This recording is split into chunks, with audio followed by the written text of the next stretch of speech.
Film ini dibuka pada tahun 1681 pada masa pemerintahan Raja Sukjong. Di suatu malam bersalju terjadi penyerangan Jenderal Inspektur saat ia sedang memancing. Sebelum dirinya tumbang, ia sempat mengambil identitas seorang pria yang berniat menghabisinya. Label nama itu digenggam hingga akhirnya ia tenggelam ke dasar sungai.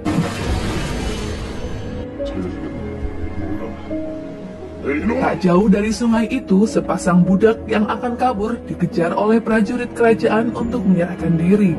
Mereka mendapat pertolongan untuk meninggalkan desa Dosung dengan menyeberangi sungai oleh sekelompok pedang bersaudara. Kelompok tersebut memiliki kemampuan bela diri yang unik sehingga berhasil mengalahkan prajurit kerajaan. Saat itu Dongju melihat perahu kecil yang terdampar di tepi sungai dengan banyaknya ceceran darah.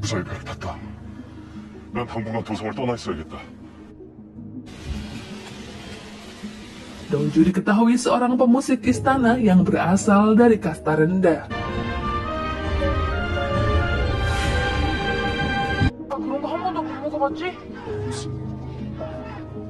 Scene berpindah di tengah keramaian pasar. Seorang gadis tomboy bernama Dongyi sedang berlomba untuk mendapatkan hadiah kue madu. Dongyi berusaha keras mengalahkan lawannya karena ingin membagikan kue mahal itu kepada teman-temannya.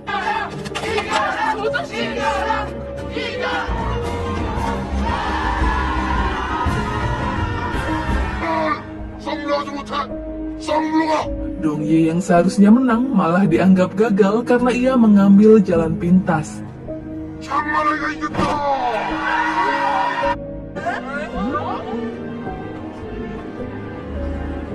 Dongyi mengambil kue madu di meja dan menggantinya dengan batu. Ia yang sedang bersembunyi di bawah jembatan menemukan pria yang tenggelam semalam. Jenderal Inspektur yang bernama Jang Ik-hook memberikan sebuah label nama sambil mengatakan sesuatu dengan bahasa isyarat.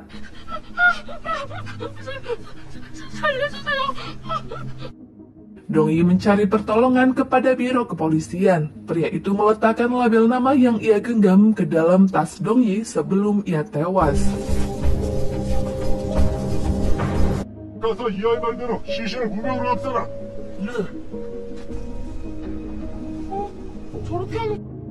Melihat cara petugas menangani mayat tenggelam membuat Dongyi angkat bicara, karena seharusnya mereka membungkusnya dengan kapas.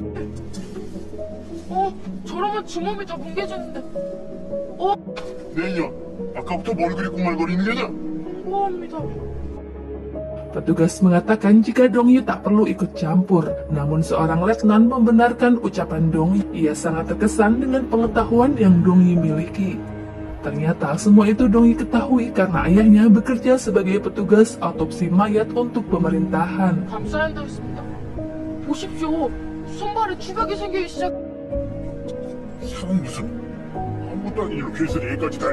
Kepala inspektur mengorek informasi tentang apa yang dilihat Dongyi sewaktu jenderal masih sekarat. Namun Dongyi tak mengerti apa yang jenderal katakan karena sudah dalam keadaan lemah.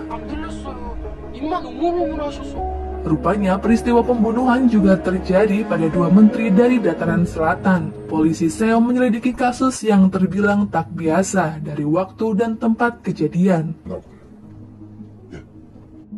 Dongyi menyantap makan siang bernama Dongju yang ternyata adalah kakaknya. Dongji bercerita jika ia menemukan mayat seorang pria saat dirinya baru saja mengalahkan anak laki-laki di suatu lomba. Dongyi sangat percaya diri walau sebagai perempuan, tapi ia bisa melakukan apapun karena dia menggunakan otaknya untuk mendapatkan sesuatu.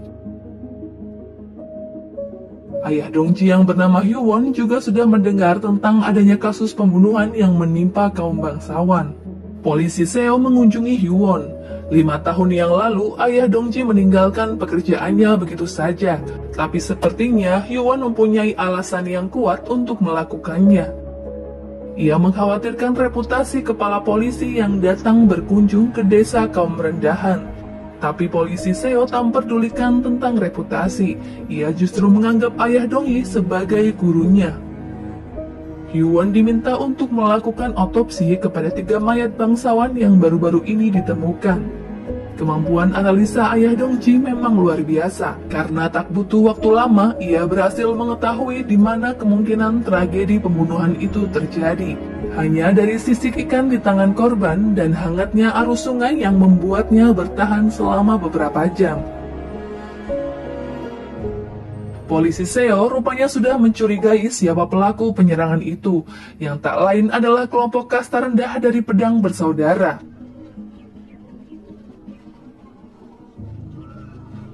Sementara itu, festival tari yang sedang berlangsung di istana tiba-tiba terhenti ketika polisi Seo meminta izin kepada Ibu Suri untuk membasmi kelompok pedang bersaudara karena mulai meresahkan. Dongju khawatir karena para prajurit sudah mengetahui jika sebagian anggota kelompoknya adalah pemusik dan penari istana.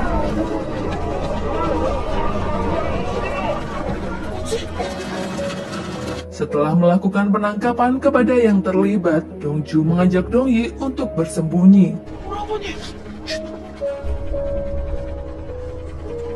Hyewon memastikan langkah yang diambil polisi Seo karena ia yakin pedang bersaudara tak terlibat dalam tewasnya bangsawan. Namun polisi Seo berkata bahwa pedang bersaudara sempat membantu budak melarikan diri tak jauh dari tempat ditemukannya mayat jenderal, apalagi setelah mendapatkan adanya bukti dari rumah tersangka.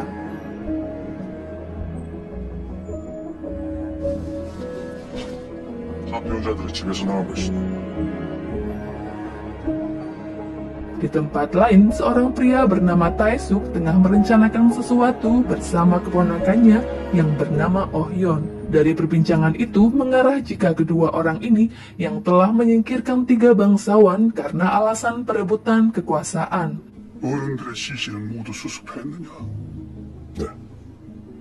Taesuk mengecoh polisi Seo tentang bukti dan memfitnah pedang bersaudara. Polisi Seo sedang memeriksa rumah anggota pedang bersaudara yang ternyata menemui banyak keanehan karena seorang tersangka tak mungkin menyimpan banyak bukti kejahatan di rumahnya sendiri. Dongyi dalam keadaan yang sulit karena ia harus menyelamatkan temannya yang harus ditukar dengan kue yang sudah dimakannya. Ia menemukan sebuah tanda pengenal milik seorang prajurit dari biro pengadilan di dalam tasnya. Dongyi teringat ucapan seorang letnan yang akan memberinya uang jika bisa memberi info tentang tewasnya jenderal tempo hari. Dongyi bergegas menuju ke biro kepolisian, berniat menyerahkan label nama yang ditemukannya. Adanya seorang gadis yang menemukan bukti kematian jenderal membuat Oh Hyun khawatir karena label nama itu milik anak buahnya. Sebelum rahasianya terbongkar, ia memerintahkan Jong Hyuk untuk mencari gadis yang belum ia ketahui namanya. Namun rahasia itu akhirnya terungkap setelah polisi Seo mendapatkan bukti jika Jung Hyuk dari biro pengadilan yang telah menghabisi jenderal. Polisi menangkap Jung Hyuk untuk diinterogasi karena kasus ini melibatkan petinggi kerajaan.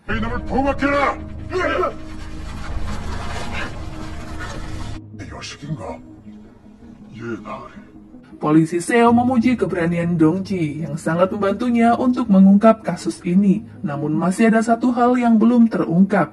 Polisi Seo belum memahami isyarat yang Dongji peragakan.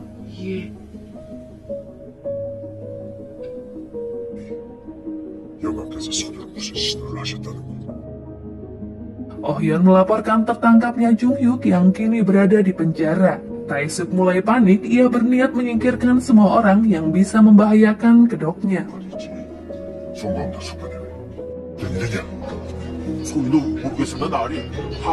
Jung Hyuk dihabisi oleh seseorang yang menerobos masuk ke dalam penjara.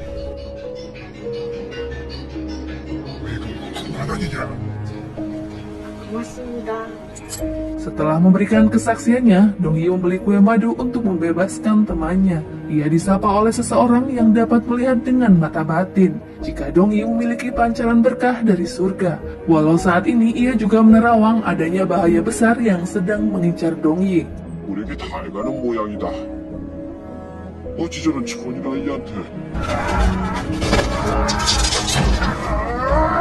Yuwon yang beranjak pulang diikuti oleh sekelompok pria bertopeng. Ia kesulitan untuk melawan dengan tangan kosong.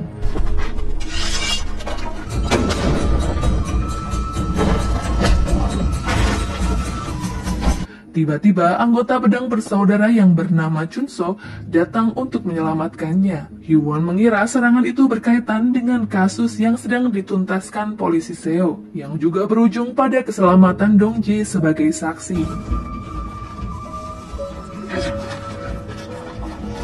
Dongji yang baru sampai di rumahnya disambut oleh seorang pria. Siapakah pria itu? Kita lanjut dulu ya.